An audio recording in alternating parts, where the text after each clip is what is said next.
Good afternoon, everybody, and welcome to the UTSA Baseball Weekly Press Conference. Here we have head coach Pat Hallmark and sophomore first baseman Caden Miller. When we get to questions, please use the raise hand function on Zoom. But first, Coach, if you could start us off with your thoughts on the week that was a win on Tuesday at home over Texas A&M Corpus Christi, and then a series win over East Carolina, capped off by a walk-off hit from the man to your left, Caden Miller.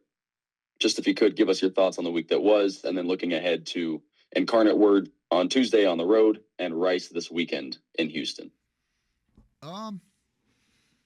Little interesting week from a coaching perspective this last week because we played, if my math is right, we played 37 innings and we pitched and played defense really well for 36 of them. But we had one atrocious inning pitching and defense. So I don't know. I'm somewhat encouraged because 36 innings of good pitching and defense is a reason to be encouraged. But we keep having that one inning that just we slip up a little bit. So still more work to do. But the 3-1 record is something to be pleased with. But we don't always control the record. So quality of play, consistent quality of play is what's always on my mind. All right, we'll start off with Rylan. Coach, if you look back at the schedule, the UTSA Roadrunners are 13-0 in their last conference series. Just what can you say about that, and what does that say about your program, just being able to succeed so well in conference play?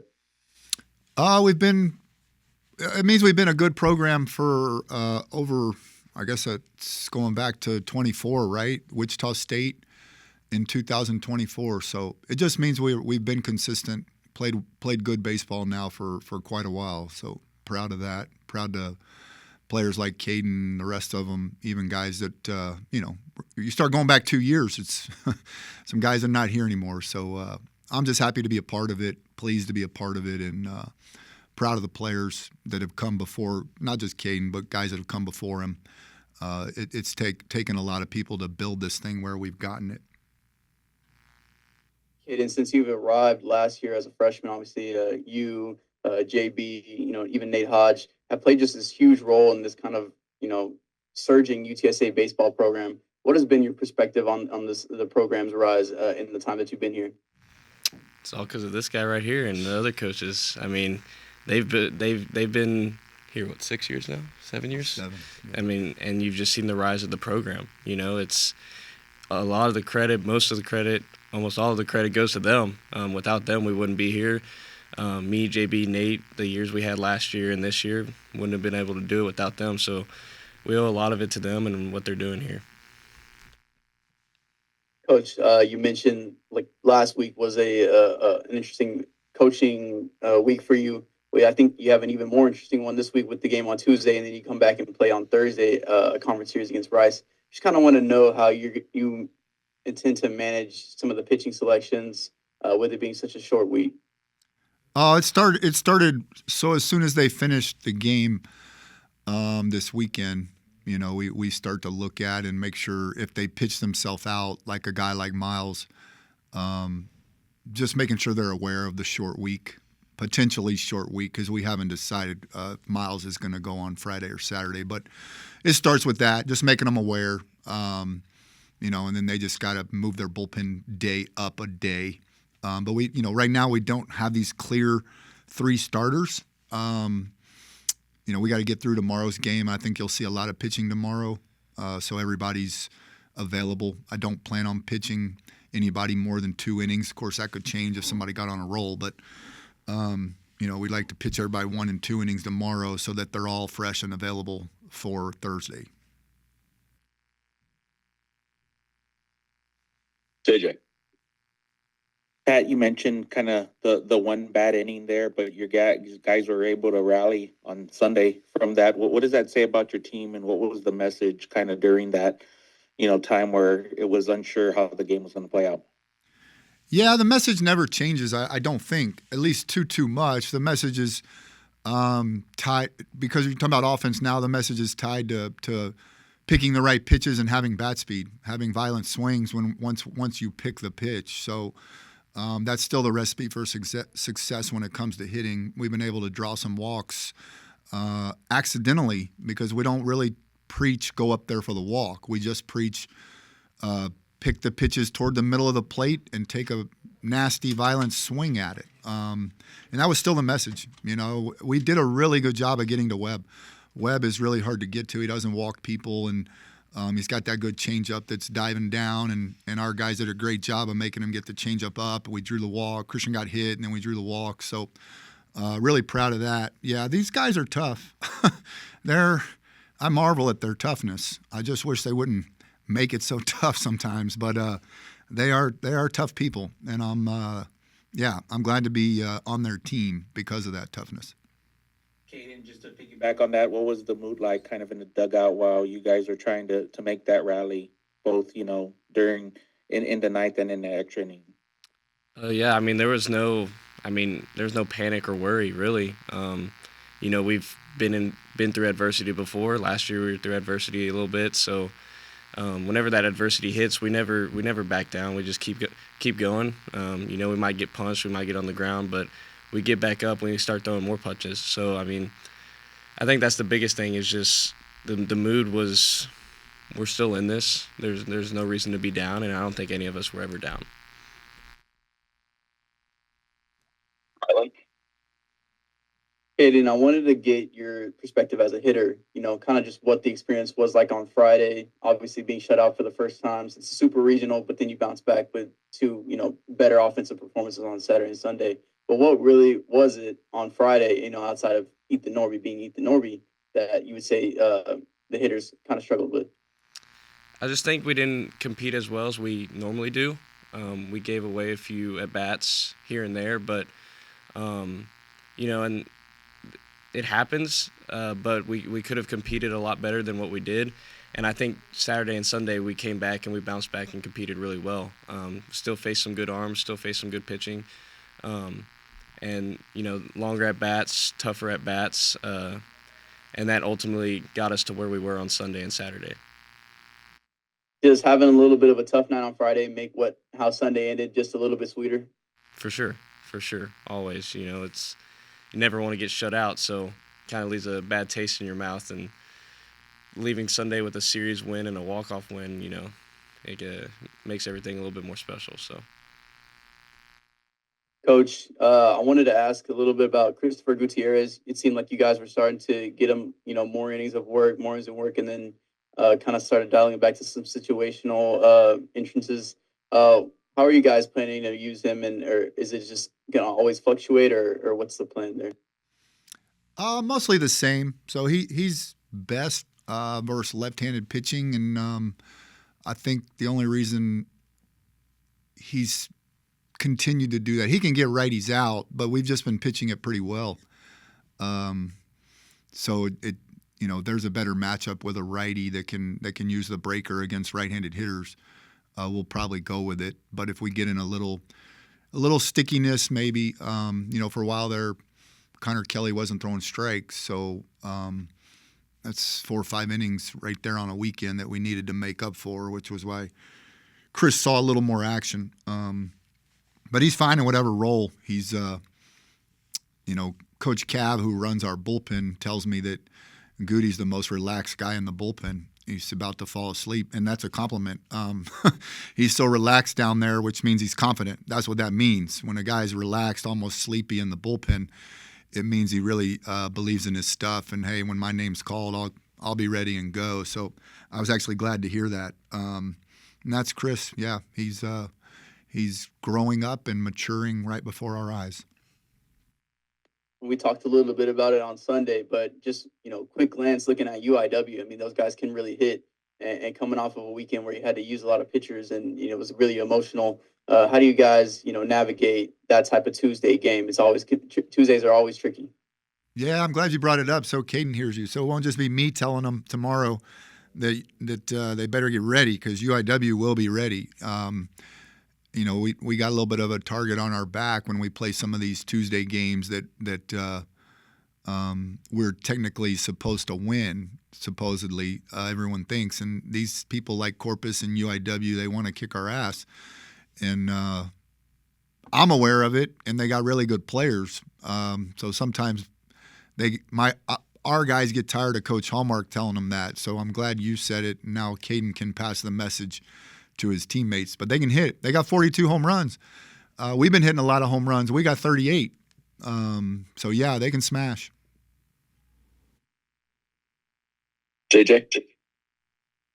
Pat, you guys had another big weekend of attendance at the ballpark. What do you think about the atmosphere, and what can be done to improve that, or just kind of what do you think about the overall atmosphere at the Roadrunner Field these It's days? been great. Yeah, there's an energy and a vibe. Definitely. It feels like there's more people there because there is more people there. And I hear the food's getting a little better, which is great. Maybe it's partly the food. The play is mostly good. We can still put together an inning here and there, but the play is mostly good, and the play's exciting. We run the bases exciting. We can hit a little bit, so it's usually a good product on the field, and I'm grateful for it. I hope it keep coming out. I know our marketing folks are doing a good job with it, so our players feel it too. There's definitely a vibe. It's fun. Yeah, Caden, I wanted to ask you about that. Do the players kind of feed off the energy? Because it seems like there's been 1,000 fans there, or close to that, almost every game the last few weeks. For sure. I obviously in extra innings on Sunday, it was loud. It was really loud. And, the walk-off hit, like I know I was the one that hit it, but just the roar of the crowd once it happened, you don't usually hear that at the bird bath. And it was really crazy. It was really insane and really cool. Even after the game, all the fans that were still there. There was, the fans that were still there after the game last year felt like those were the fans that were there during the game that maybe had already left by the time the game was over last year. So it's really cool. The atmosphere really helps. I think a big thing is having all the kids there, all the Little League kids, and just watching us play. It's really cool because, you want to be an inspiration to those guys and those girls. So it's really cool to have all those fans there and the loud atmosphere. It's really amazing. Rylan? Coach, I know I don't need to remind you about this game, but I know Caden wasn't there. 2023, number 24 UTSA goes to Sullivan Field, leads for a little bit, and gets walked off. I think one of the more frustrating games for Roadrunner fans, but I think it just reminds you just how dangerous that team can be, and especially on a midweek, just in case anybody needed a little more motivation to get ready for that game. Coach, you remember that game? Yeah, we blew the lead. I brought Simon in the 7th. Simon Miller and Schaefer blew it in the 8th. I remember the game. Yeah. We couldn't throw anything but a fastball for a strike, and they sat on fastball. We walked a couple, then they sat on fastball and hit a homer. The lefty from Eagle Pass, his dad's a high school coach at Eagle Pass. I remember the game, yeah. Yeah, I feel like that one's burned into a lot of Roadrunner fan memories there, right there. Caden, I'd like to start with you, and then I'll turn to Coach. But what do you remember about the matchup with Rice last year, and just what do you see out of the Owls? Well, I remember Friday's game. They got up early, and we came back just like we were talking about earlier, adversity in the fight, and we loved the fight. So yeah, I remember that game. And then Rice is always a gritty team, especially with head coach. Coach Pierce over there, they're going to be different this year. They're going to be, I think they're going to be better. I think they're going to be even more gritty. I think they're buying into some stuff over there. So I think they're going to be a good program. And last year is in the past, so it's whatever. And we're focused on what we're doing right now and getting ready to play them this weekend. Coach, returning to Reckling Park, returning to Houston, what does, first of all, this weekend mean to you? And secondly, what do you see out of that matchup in particular? Yeah, I didn't even realize it till this press conference. It's a little bit of homecoming week because I did coach at UIW too. But I don't know. It doesn't mean as much as it used to. When I first got over here, it was a little weird going over there. But I've been back there now 3 times, I think, every other year or so. So I don't know. Frankly, it doesn't mean a lot anymore. You know, it's my alma mater, and I did coach there, but they're the enemy as far as I'm concerned. They do have a really good team. David's doing a great job. I'm not surprised. He's got a good assistant too, a couple good assistants. Clay Van Hook, who's been a head coach, is assistant for him, and I know David and Clay. I'm very tight with both of them, so they're doing a great job. They can really pitch. Got some good pitching out of the portal from Tennessee. A couple kids from Tennessee leading their pitching staff. So we need to be ready for them. But we got UIW first. Caden, this is the last one I have for you. I'm sure it's come to mind that you have not lost a conference, or you have not lost a conference series in your time here. Is there a mentality? Is there a conversation about that in the clubhouse, in the dugout, or just what are your thoughts on just no matter what, I'm going to war with my guys, and we're going to get a series win however we can? Honestly, I don't even know that. Obviously, I guess it's from last year to now. Yeah, we haven't. But to be honest, no. We just go out there and we play our game. You know, I haven't even really put much thought into we're, I guess, 13-0, but even since before I've been here, it hasn't crossed my mind. So I mean, I think the mentality is just go out there and play. You know, we go out there and we play our game. We compete. You know, adversity hits, we keep going. And I think another big thing is the Win Sunday stuff, the Win Sunday culture we have here. You know, like we've talked about yesterday. You know, we won both series on Sunday, FAU and yesterday's series, or this past weekend series. So I think Win Sunday is a big part of it too. You know, I feel like a lot of teams kind of look past Sunday. They want to look into the Friday and the Saturday when the big guys are going, but nobody wants to buy into Sunday as much as we do. And I think that plays a big factor in the series we've been winning. Coach, I'll leave it here. Caden, we know your experience, your thoughts on your game-winning hit yesterday. Coach, what does that mean for you when you see a player like Caden? You know, it could be anybody. What does that moment mean for you, just seeing him grow into that? Oh, I'm happy for him more than anything. I get caught up in the moment and just happy for the players when we win that game. I'm in the back of my mind, I'm worried about how I can help us play better defense and throw more strikes. I got a role in this thing too when we don't play defense or throw strikes. So, but in that moment, I'm just happy for Caden. I really felt good about him coming up. He's just such a good hitter, and when they went to the bullpen, it's no guarantee, but the guy coming in from the bullpen's best pitches is breaker, and Miller ain't gonna miss a breaker too often. So I felt like Caden was gonna hit the ball hard. I felt like at that point we had to get unlucky. In other words, he could hit it right at somebody, but you bring a right-handed pitcher and the best pitch is a breaker, you ain't gonna miss Caden's barrel. So yeah, I'm just happy for him. Well, gentlemen, thank you both for your time. Best of luck this week, and we'll see you next Monday at 12:30. All right, thanks, guys. Thanks.